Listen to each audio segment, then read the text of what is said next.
For joining us on Beyond the Headlines, Nigeria's political landscape is shifting very fast. In the space of just days, the ruling All Progressives Congress has tightened its grip on power, swelling its control to 29 out of Nigeria's 36 state governors. Just yesterday, we saw the Kano State Governor, Abba Yusuf, cross over from the NNPP officially to the APC, a major political development in the state that has historically played a decisive role in determining who occupies Aso Rock.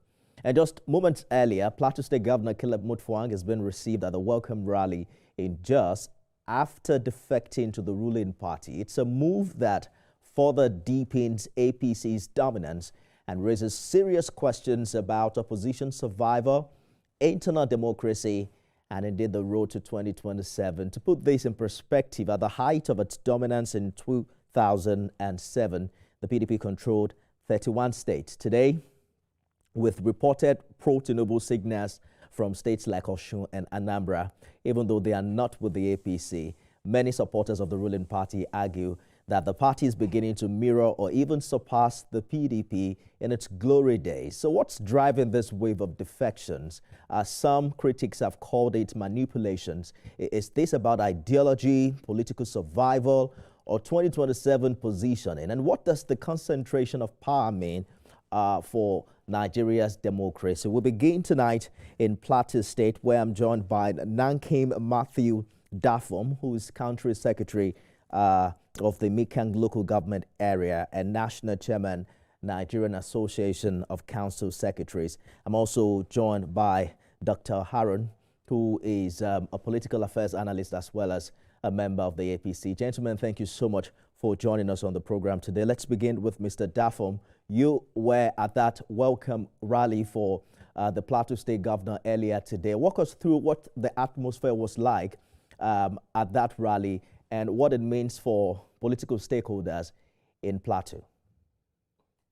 Basically, the atmosphere was that of like Plateau people coming in mass.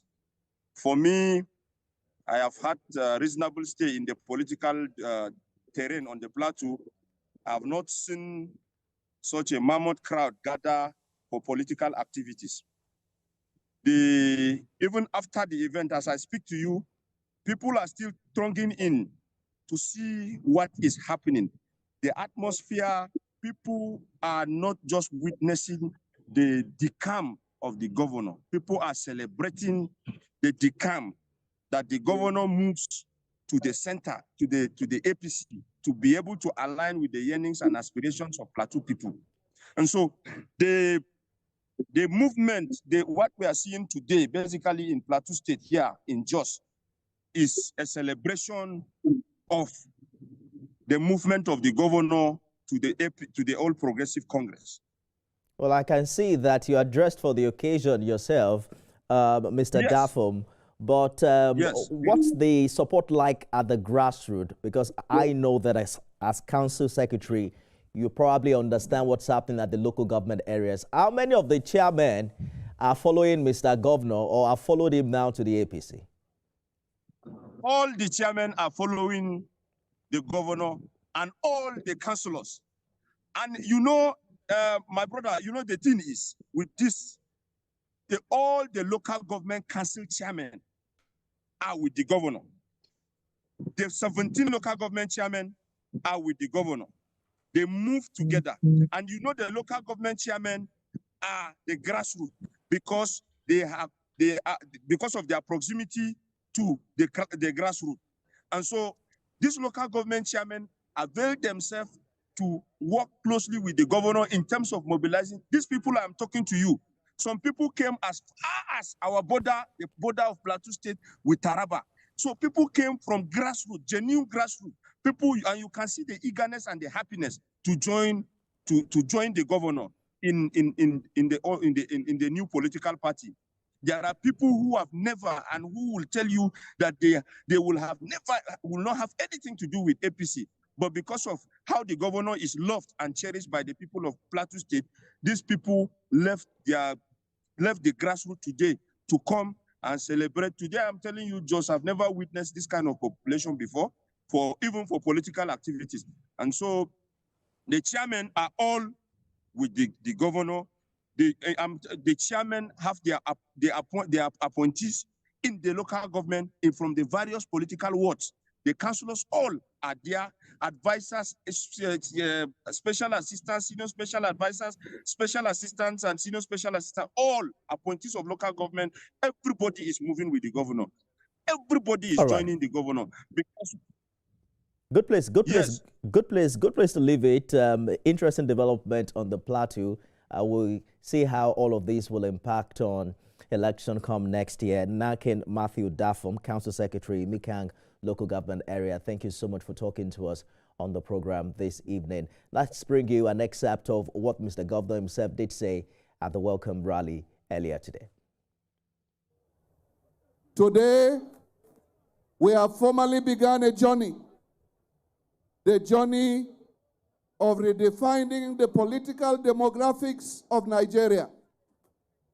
Today, we have begun a journey that will reposition Plateau State as a must-win state in future elections. Today, I am persuaded that the people of Plateau State with whom we have found favor are agreeing with us that we will support President Bola Ahmed Tinubu for re-election in 2027. Let's talk now to political affairs analyst, I believe a member of the APC, Dr. Yusuf Harun, who's also joined the program this evening. Interesting development. If you are counting, APC now controls 29 governors, approaching the level of dominance the PDP enjoyed in its height in 2007. From your analysis and someone within the party, what is driving this wave of defections? The single factor driving this wave of defection is Asiwaju Bola Ahmed Tinubu, a master strategist, a political enigma, a man whom we haven't seen his kind in our century. I believe Asiwaju should be studied in universities with the rate in which he is able to influence people without force. Unlike when Olusegun Obasanjo was president, he had to force people to succumb to his own wishes. Asiwaju how to influence people positively. And that is why many people are gravitating towards him and his political party. I wouldn't be surprised, even if we have more defections, as I have predicted. And I don't believe it is just coercion, or I don't believe it's forceful. Let us look at the opposition, for example. What do they really have to offer? What do they stand to give the Nigerian populace? Is it the PDP, which is already fragmented? You are having different factions, the likes of the Governor Sheyi Makinde's faction, and we also have another faction from Nyesom Wike.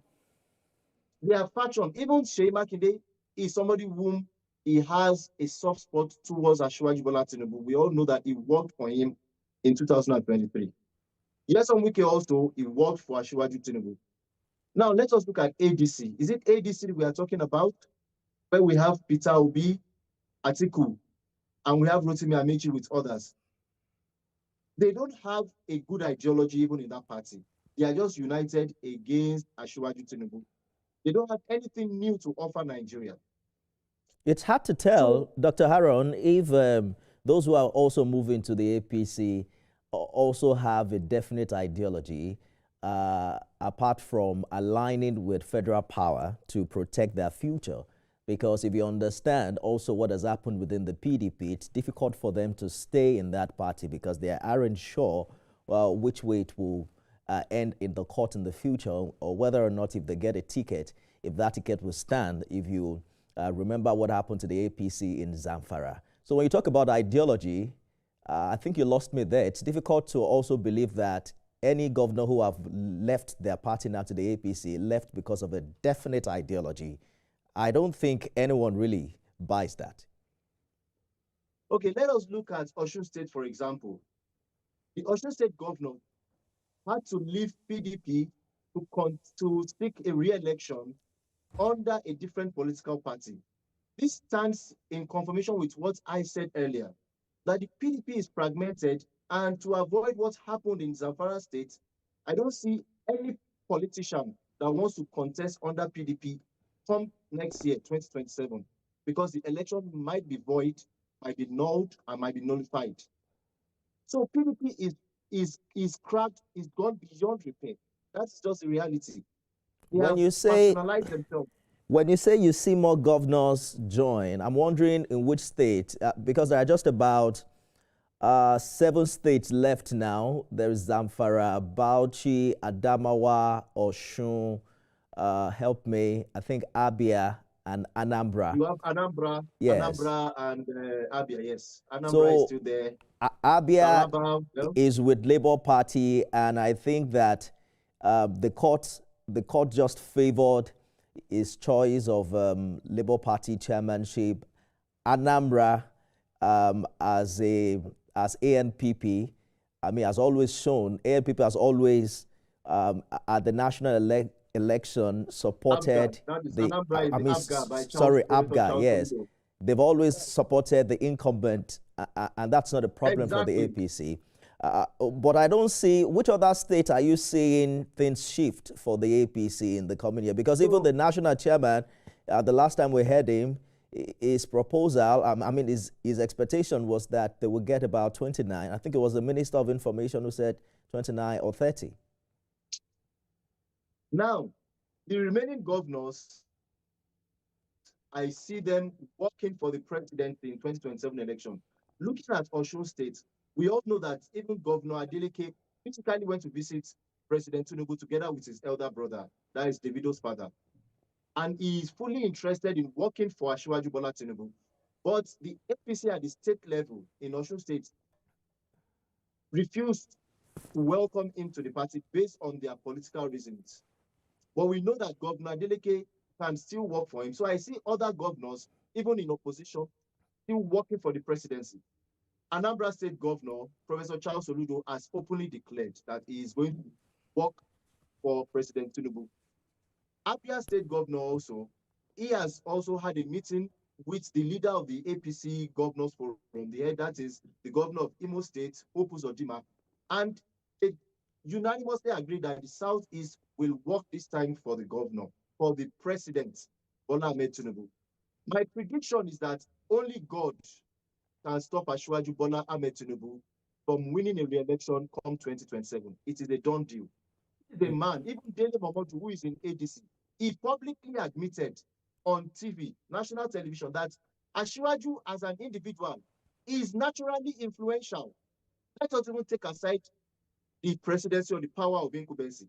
Asiwaju is a political enigma. He is a master strategist. He is somebody who influences presidents, governors, senators, even chairmen of local governments. His sagacity is something which we have to emulate. Dr. Aaron, now he is the you know that president. Even when he was running as a president, he was not able to be defeated. So how do you want to defeat? I hear you, Dr. Aaron. His political sagacity played a dominant role in 2023, but now he's been president for close to 4 years. Without insulting the intelligence of Nigerians, it also matters what he has done and the quality of leadership is provided, you know, under the years, in the years under review. What we've heard the opposition call our attention to is that the PDP had controlled about 30 or 31 states in the past, and they still lost in 2015. And that what is happening with the APC is that they are getting the elite, the governors, in their fold, but the election will hold amongst the people.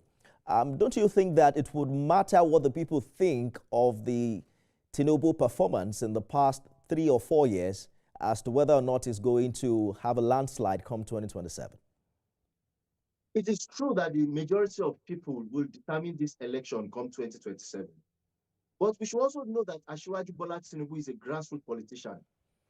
We are looking at Goodluck Jonathan, who was the president, and he is not a grassroots.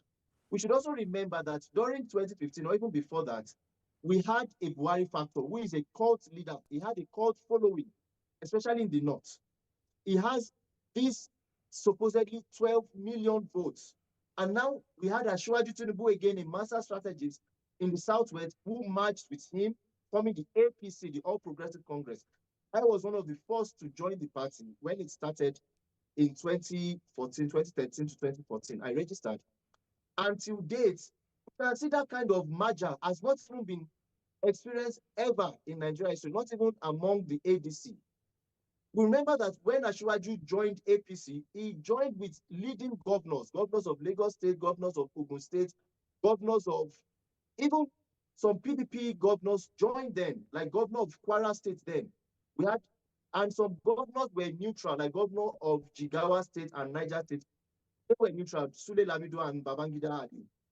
So there were crises in the PDP in 2014 leading to the election of 2015. Questions of incumbency, question of rotational presidency, question of insurgency, bring back our girls. So there was a national unrest and political unrest then. And Goodluck Jonathan is not Asiwaju Tinubu. Remember when Obasanjo even wrote a letter, he said Tinubu helped you to win the 2011 election. So I repeat it, Tinubu is a factor that you can't just sweep under the carpet. And now he's a president. I don't see how we can lose. I don't see any political equation that can make Asiwaju lose. There are also signs of the pre-election insecurity challenges that we've been accustomed to with what happened late last year in states like Niger and what has recently happened in Kaduna, where over 100 worshippers, were abducted. We had read concerns about whether there is a link between pre-election year and such abductions. But we also need to remember the politics of the underdog, because it happened in 2015 when we saw for the first time, somebody from the opposition winning an election. Tinubu himself was the underdog, even within his own party in 2023 when all odds were against him, during his, I think before or following his primary election. Remember this, the cash scarcity and government policy that, he believed strongly were enacted against him. There are concerns, Dr. Aaron, that with these developments, Nigeria may be drifting toward a dominant party system. From a democratic standpoint, should the APC be worried about the optics and consequences of this level of control? What I see is that people usually vote for personalities. And that's why I gave example of Mohamed Buhari. You can see in 2019, he won the re-election, even when Atiku, Peter Obi, and Kwankwaso united in PDP to contest against him. Now, we are going to 2027. The gravitating factor is still Asiwaju Bola Ahmed Tinubu. Tinubu is the factor that is driving APC. And you can't see any division yet in APC as at now, as Tinubu is running. So I believe that the presidency and the political party, the ruling APC, are going into 2027 with a great momentum. Okay, even look at the governorship elections that have happened. Look at the chairman election. Even in Rivers State, APC still won majority of the seats in the local government elections. Look at Kano State, even going towards APC. My prediction again is that APC is going to have a landslide victory come 2027. Let's look at the reality on ground now. With more governors come more egos. You see what's happening in Rivers State, right? Competing interests. The governor is now with the APC. They say he has a higher hand with the position of the court as regards to the impeachment matter. But it's not yet who rule, because the elections holding in a couple of days are also in favor of the FCT minister. So when you have so much, you also have the possibility of internal implosion ahead of a big one in 2027. For instance, the way Mr. President handles the Rivers matter would determine whether he get as much vote or not, come 2027. Should that bother your party? Okay, let us look at Zamfara State as an example, which you also mentioned. Yes, there was problem in the gubernatorial election, but we all know that in the presidential election, APC did very well. I predict that Rivers State presidential election, APC is going to win. Is it Nyesom Wike or Fubara? Both of them are working for the president. and both of them would deliver for the president. It is the gubernatorial election, I cannot ascertain how it will go. But for the presidential election, I am saying confidently that APC will do very well in the South-South, especially Rivers State, in the Middle Belt, especially Kwara State, in the Northwest, especially Kano State, and in the Northeast, especially Borno State. These are my predictions, and I believe strongly. If you look at the trend of politics in Nigeria since 1960, Kwara State has been a state that has always been in the Middle Belt and has always swung towards the victory of the political party. Look at when Jonathan won his election in 2011, when Yaradua won, when Obasanjo won, when Buhari won, when Tinubu won. All of them won Kwara State. Kwara State has been a phenomenon that has swung towards the victory of all presidential elections since 1960 till date. And I believe that Asiwaju Tinubu is going to win Kwara State and win majority of the state, even more than 2/3 of the states with the governors. And because Asiwaju is not only relying on governors, he knows that governors are not the ones that would deliver in victory. Asiwaju is working grassroots. And now that they are registering APC members, I can see a large number of people are coming out to vote, to register on the APC. And these are the same people who have their voters' IDs. And they are going to vote in 2027 and deliver victory for Asiwaju Bola Ahmed Tinubu. Let us talk Kano for a minute, because Kano has shown to often shape presidential outcomes in previous election.